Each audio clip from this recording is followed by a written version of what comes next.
እሷን ለማጥፋት ዘመቻውን ቀጠለ። ጳጳሳቱንም አማኙንም ገዳማውያንንም ሁሉ አታለለ። የውሸት ዘሩን ዘራብን።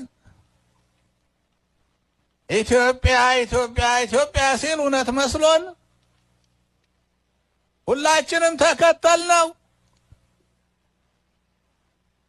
ዛሬ ሳትውሉ ሳታድሩ የኢትዮጵያ እናቶች እያለቀሱ ይጠብቋችኋል። አውሮፕላኑ ለእናንተ ነው ተዘጋጅቶ የመጣ፣ ተከተሉኝ አላቸው አለን። ከፓትርያርኩ ጀምሮ ሁላችንም አመንነው። ልጃችን ተባለ። አምነነው ገባን።